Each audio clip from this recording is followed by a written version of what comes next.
नमस्कार, मैं अर्चना और आप देख रहे हैं हंगामा टाइम्स। हंगामा टाइम्स जिस तरह से इस गणतंत्र दिवस पे खास कर रहा है, लखनऊ की कुछ खास शख्सियतों से खास बातचीत कर रहा है कि इस गणतंत्र दिवस विशेष पे वो क्या कर रहे हैं और किस तरह से उनके स्कूलों में या उनकी संस्था में किस तरह से वो इस मैसेज को पहुंचा रहे हैं कि किस तरह से हमारा जो राष्ट्रीय पर्व है उसको किस तरह से मिलजुल करके मनाना चाहिए।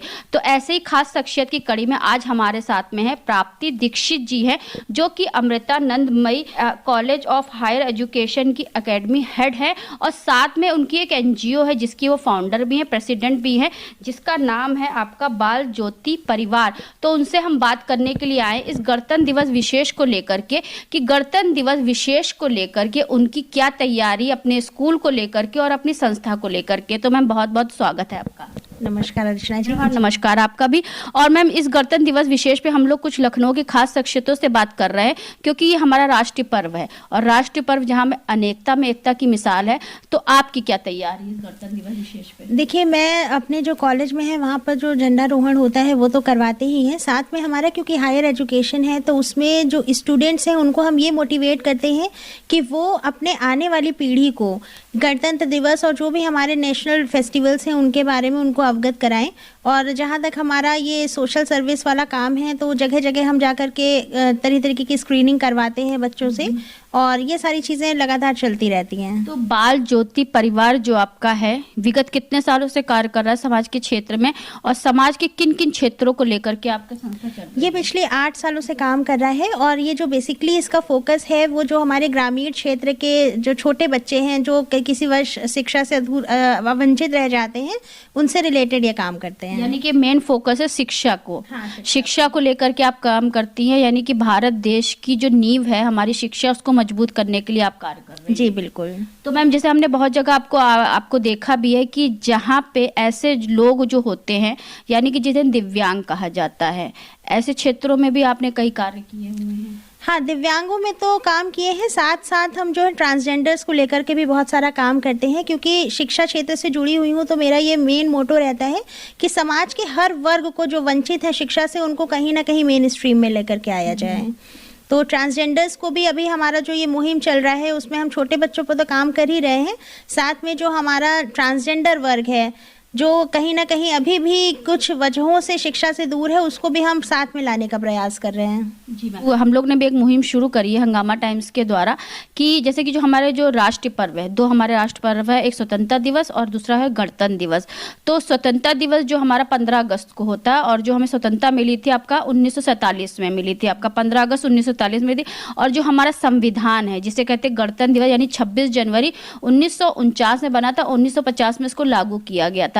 लेकिन अभी भी लोगों में जागरूकता नहीं है। अगर लोगों से 15 अगस्त यानी स्वतंत्रता दिवस पूछो तो वो 26 जनवरी बता देते हैं और गणतंत्र दिवस के बारे में पूछो तो 15 अगस्त बता देते हैं। बच्चों में भी कई प्रकार की भ्रांतियां, साथ में कई बड़े भी हैं जिनको इस चीज के बारे में वो ना जागरूक है ना दूसरों को जागरूक कर रहे हैं। तो इस बारे में आप क्या कहेंगी मैम? देखिए, पहली बात तो हम सभी भारत के नागरिक हैं तो हमारा ये कर्तव्य है कि भारत से जुड़े हुए जितने भी नेशनल पर्व हैं उनके विषय में हम जानें।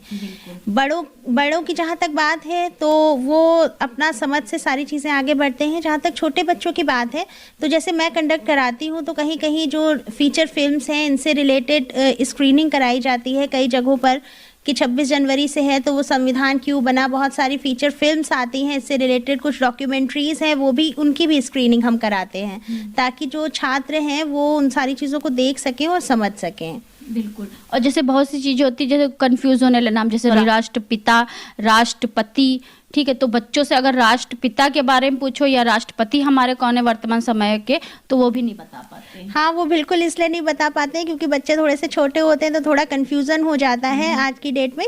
तो उसके लिए सबसे अच्छा तरीका है जो मैं समझती हूँ कि बच्चों को डॉक्यूमेंट्रीज दिखाई जाती हैं उससे रिलेटेड, जैसे महात्मा गांधी से रिलेटेड कोई फीचर फिल्म हो गई जिसमें उनको ये बताया जाता है कि हमारे राष्ट्रपिता हैं, तो वो ऑडियो और विजुअल जब दोनों देखते हैं तो उन्हें ज़्यादा समझ में आता है। राष्ट्रपति का सिलेक्शन कैसे होता है, क्या उनकी पोस्ट है, उन सारी चीज़ों से रिलेटेड फीचर फिल्म्स हैं, कुछ डॉक्यूमेंट्रीज हैं, कुछ लिटरेचर्स हैं, कुछ रोल मॉडल्स के थ्रू भी हम अपने बच्चों को बताते हैं कि जैसे किसी को रोल मॉडल बना दिया कि आप राष्ट्रपिता हैं, महात्मा गांधी की वेशभूषा में आ गए, फैंसी ड्रेस कॉम्पिटिशन्स कराते हैं।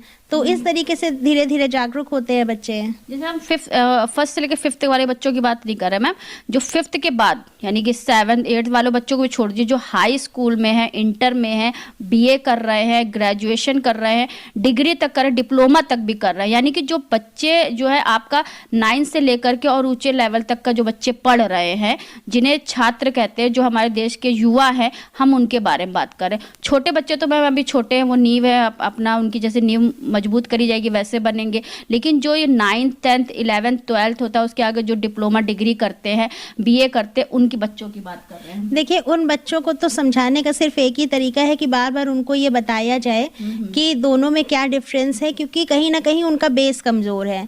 इसलिए कहा जाता है कि जो बेसिक नॉलेज है वो पहले बच्चों को देनी चाहिए। खैर किसी कारणवश अगर वो कंफ्यूजन में रहते हैं तो उनको फिर बकायदा एक नोट लिख करके उनको याद भी करवाया जाता है कि भैया देख लो ये राष्ट्रपिता है और ये राष्ट्रपति है, दोनों में ये डिफरेंस है। क्योंकि कहीं ना कहीं उनका इंटेलेक्ट अब डेवलप हो चुका है, उन्हें खुद से ही वो चीज़ें लर्न करनी होती हैं या समझनी होती हैं। तो फिर यही है कि आप दिखाइए, जब अभी तक नहीं समझे तो धीरे धीरे समझ जाएंगे शायद कभी।